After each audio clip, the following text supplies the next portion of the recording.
ಲೋಕಸಭಾ ಚುನಾವಣೆಯ ಮುಗಿದ ಬಳಿಕ ರಾಜ್ಯ ಸರ್ಕಾರ ರಾಜ್ಯದ ಜನತೆಗೆ ಒಂದಷ್ಟು ಶಾಕ್ ಅನ್ನು ಕೊಟ್ಟಿರುವಂಥದ್ದು. ದರ ಏರಿಕೆ ಮೂಲಕ ಅಂದರೆ ಪೆಟ್ರೋಲ್ ಹಾಗೂ ಡೀಸೆಲ್ ದರ ಏರಿಕೆ ಮೂಲಕ ಎಲ್ಲ ಒಂದು ಕಡೆ ವಾಹನ ಸವಾರರಿಗೂ ಜೊತೆಗೆ ಸಾರ್ವಜನಿಕರಿಗೂ ಜೊತೆಗೆ ರಾಜ್ಯದ ಜನತೆಗೂ ಎಲ್ಲ ಒಂದು ಕಡೆ ಇಕ್ಕಟ್ಟು ಆತಂಕವನ್ನ ಎದುರಾಗಿರುವಂಥದ್ದು. ಪ್ರಮುಖವಾಗಿ ನಾವು ಗಮನಿಸೋದಾದ್ರೆ ಪೆಟ್ರೋಲ್ ದರ ಅಂದರೆ ನಿನ್ನೆಯಿಂದಲೇ ಜಾರಿ ಬರುವಂತೆ, ಪೆಟ್ರೋಲ್ ಹಾಗೂ ಡೀಸೆಲ್ ದರ ನಿನ್ನೆಯಿಂದಲೇ ಜಾರಿ ಬರುವಂತೆ ಪೆಟ್ರೋಲ್ ದರದ ಮೇಲೆ ₹3.2 ಹಾಗೂ ಡೀಸೆಲ್ ದರದ ಮೇಲೆ ₹3 ಏರಿಕೆಯನ್ನು ಮಾಡಿರುವಂಥದ್ದು.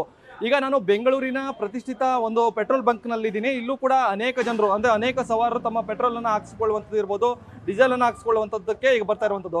ವಾಹನ ಸವಾರರಿಗೂ ಒಂದಷ್ಟು ಆತಂಕ ಕೂಡ ಮನೆ ಮಾಡಿರುವಂಥದ್ದು. ಯಾಕಂತಂದರೆ ಮೊನ್ನೆಯಷ್ಟೇ ಚುನಾವಣೆ ಮುಗಿದಿದೆ. ಈಗ ಏಕಾಏಕಿ ₹3 ಏರಿಕೆ ಮಾಡಿದೆ. ಅದರಲ್ಲಿ ನಾವು ಹೇಗೆ ಇದನ್ನು ತಡ್ಕೊಳ್ಬೇಕು ಅನ್ನೋ ನಿಟ್ಟಿನಲ್ಲಿ ಒಂದಷ್ಟು ವಾಹನ ಸವಾರರು ಕೂಡ ತಮ್ಮ ಆತಂಕದಲ್ಲೇ ವಾಹನಕ್ಕೆ ತಮ್ಮ ಪೆಟ್ರೋಲನ್ನು ಹಾಕಿಸಿಕೊಳ್ಳುವಂಥ ಪ್ರಯತ್ನ ಕೂಡ ಮಾಡ್ತಿರುವಂಥದ್ದು.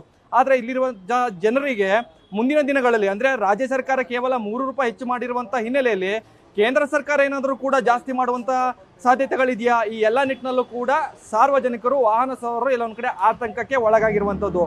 ಆದರೂ ಕೂಡ ಜನಸಾಮಾನ್ಯರು ಎಂದಿನಂತೆ ತಮ್ಮ ಪೆಟ್ರೋಲನ್ನು ಹಾಕಿಸ್ಕೊಳ್ಳಲಿಕ್ಕೆ ಈಗಾಗಲೇ ಪೆಟ್ರೋಲ್ ಬಂಕ್ಗೆ ಬರ್ತಿದ್ರು ಕೂಡ ಅವರು ನಿರೀಕ್ಷೆ ಮಾಡಿದಂತಹ ಬೆಲೆ ಇಲ್ಲಿ ಇಲ್ಲ. ಅಂದರೆ ಅವರು ನಿರೀಕ್ಷೆ ಮಾಡಿರುವಂಥದ್ದು ಎಂದಿನಂತೆ ಪೆಟ್ರೋಲ್ ಬೆಲೆ ಅಂದರೆ 1 ಲೀಟರ್ಗೆ ₹99 ಇರುತ್ತೆ ಅಂತ ಲೆಕ್ಕಾಚಾರದಲ್ಲಿ ಬಂದಿದ್ದಾರೆ. ಆದರೆ ಇವತ್ತು ₹102 ಈಗಾಗಲೇ ಹೆಚ್ಚಾಗಿರುವಂಥದ್ದು. ಅಂದರೆ ₹3 ಹೆಚ್ಚಾಗಿರುವುದರಿಂದ ಎಲ್ಲ ಒಂದು ಕಡೆ ವಾಹನ ಸವಾರರು ಕೂಡ ಆತಂಕವನ್ನು ಉಂಟು ಮಾಡ್ಕೊಳ್ತಾ ಇದ್ದಾರೆ. ಈ ನಿಟ್ಟಿನಲ್ಲಿ ನಾವು ಒಂದಷ್ಟು ವಾಹನ ಸವಾರರನ್ನ ಮಾತನಾಡಿಸುವಂಥ ಪ್ರಯತ್ನ ಕೂಡ ಮಾಡ್ತೀನಿ. ಅವರೇನಾದರೂ ಕೂಡ ಮಾತಾಡಿಸುವಂಥ ನಿಟ್ಟಿನಲ್ಲಿ ಏನಾದರೂ ಕೂಡ ಇದ್ದರೆ ಅವರನ್ನು ಒಂದಷ್ಟು ಮಾತಾಡಿಸುವಂಥ ಪ್ರಯತ್ನ ಕೂಡ ಮಾಡುವಂಥದ್ದು ಈಗ ನೋಡ್ತೀನಿ. ಸರ್, ಪೆಟ್ರೋಲ್ ದರ ಹಾಗೂ ಡೀಸೆಲ್ ದರ ಎರಡೂ ಕೂಡ ರಾಜ್ಯ ಸರ್ಕಾರ ಹೈಕ್ ಮಾಡಿರುವಂಥದ್ದು. ತಮ್ಮ ಗಮನಕ್ಕೆ ಏನಾರು ಅಥವಾ ನಿನ್ನೆಯಿಂದಲೂ ಕೂಡ ಈ ಹೈಕ್ ಆಗಿರುವಂಥದ್ದು. ಇವತ್ತು ನೀವು ಹಾಕ್ಸ್ಕೊತಾ ಇದ್ದೀರಾ, ಏನು ಅನಿಸ್ತಾ ಇದೆ? ಏನಕ್ಕೆ ಜಾಸ್ತಿ ಮಾಡ್ತಾ ಇದ್ದಾರೆ? ಆ್ಯಕ್ಚುಲಿ ಮಾಡಬಾರ್ದಾಗಿತ್ತು. ತೊಂದರೆ ಆಗ್ತಾ ಇದೆ ಎಲ್ಲರಿಗೂ.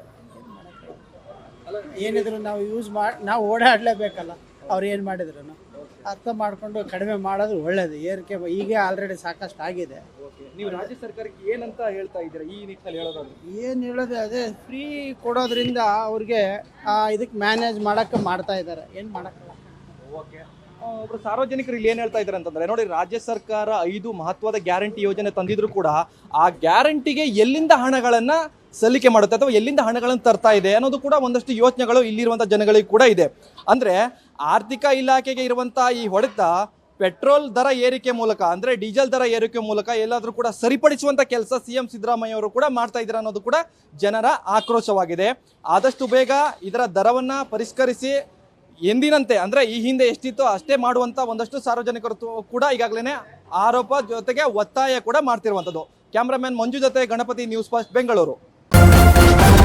ನ್ಯೂಸ್ ಫಸ್ಟ್ ನಿರ್ಭೀತಿಯಿಂದ ನಿಮ್ಮ ಪರವಾಗಿ.